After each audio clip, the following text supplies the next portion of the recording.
ഞാനൊരു മരണ വീട്ടിൽ ചെന്നതാണ്. ആ മരണ വീട് ഒരു ആക്സിഡൻറ്റിൽപ്പെട്ട ഒരു കുഞ്ഞു പയ്യൻ മരിച്ചതാണ്.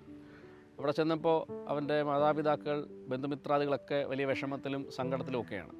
ഒരു ആക്സിഡൻ്റാണ്. KSRTC ബസ്സിനെ ക്രോസ് ചെയ്ത് പോകുമ്പോൾ, ഓവർടേക്ക് ചെയ്ത് പോകുമ്പോൾ എതിരെ വന്ന ഒരു ലോറി ഈ ബസ്സിൻ്റെയും ഈ ലോറിയുടെയും ഇടയിൽപ്പെട്ട് ചതഞ്ഞരഞ്ഞാണ് ആ പയ്യൻ മരിക്കുന്നത്.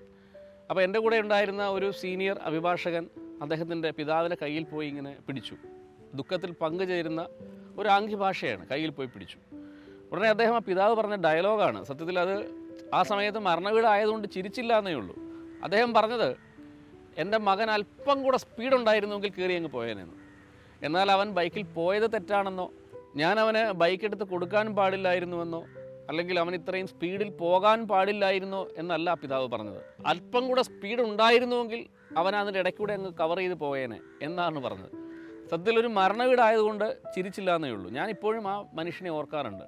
അദ്ദേഹത്തിനെ അങ്ങനെ പറയാൻ പ്രേരിപ്പിച്ച ചിന്ത എന്തായിരിക്കും? എൻ്റെ മകൻ്റെ വേഗത അയാളെ അത്രമേൽ ഒരുപക്ഷെ ആകർഷിച്ചിരിക്കും. കുഞ്ഞുങ്ങൾക്ക് ഇത്ര വേഗത്തിൽ ഓടിക്കാൻ കഴിയുന്ന ബൈക്ക് എടുത്ത് കൊടുക്കണ്ട എന്നൊന്നും ഞാൻ പറയില്ല. കാരണം എനിക്കെൻ്റെ മാതാപിതാക്കൾ കുട്ടിക്കാലത്ത് സൈക്കിൾ എടുത്ത് തന്നിട്ടുള്ള മനുഷ്യരാണ്, അന്നത്തെ അവരുടെ സാമ്പത്തിക സ്ഥിതി വെച്ച്. പിന്നീട് 2 വീലറും ഒക്കെ നമുക്ക് ലഭിച്ചിട്ടുണ്ട്.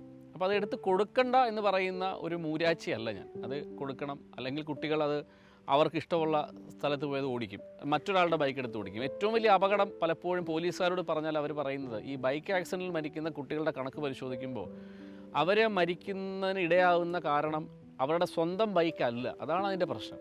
നമ്മുടെ സ്വന്തം ബൈക്കാണെങ്കിൽ നമുക്കതിൻ്റെ ബ്രേക്ക് എപ്പോൾ അപ്ലൈ ചെയ്യണം, അല്ലെങ്കിൽ അതിൻ്റെ സ്പീഡ് എങ്ങനെയാണെന്നൊക്കെ നമുക്ക് പരിശോധിക്കാൻ കഴിയും. പലപ്പോഴും ഈ കുഞ്ഞുങ്ങൾ ചെയ്യുന്നത്, കൂട്ടുകാരുടെ ബൈക്ക് എടുത്തുകൊണ്ട് പെട്ടെന്ന് ഒരു ബൈക്ക് കാണുമ്പോൾ ഒരു ഭ്രമമുണ്ടാവുകയും അത് എടുത്തുകൊണ്ട് പോവുകയും ചെയ്യുന്ന ഒരു സാഹചര്യമുണ്ട്. അപ്പോൾ ഇവിടെ 2 രീതിയിൽ ഇതിനെ ഒരു പ്രതിവിധി ആണ് ഞാൻ ഉദ്ദേശിക്കുന്നത്, അല്ലെങ്കിൽ ഞാൻ സജസ്റ്റ് ചെയ്യുന്നത്. ഒന്ന്, ഒരു കൾച്ചർ ഡെവലപ്പ് ചെയ്യണം. അതായത് നമ്മൾ ബൈക്ക് ഓടിക്കുമ്പോൾ, നമ്മളൊരു വാഹനം ഓടിക്കുമ്പോൾ, ഈ വാഹനം അമിത വേഗത്തിലാണെങ്കിൽ ഒരു പക്ഷേ ഇത് ആക്സിഡൻറ്റിൽ പെടാം. കോൺഫിഡൻസ് ആണല്ലോ നമുക്കൊക്കെയുള്ള ഒരു പ്രശ്നം, ഓവർ കോൺഫിഡൻസ്. എനിക്കൊരിക്കലും ആക്സിഡൻറ്റ് സംഭവിക്കത്തില്ല എന്നുള്ള ധാരണ അതങ്ങ് മാറ്റണം. കാരണം ഇതൊരു യന്ത്രമാണ്.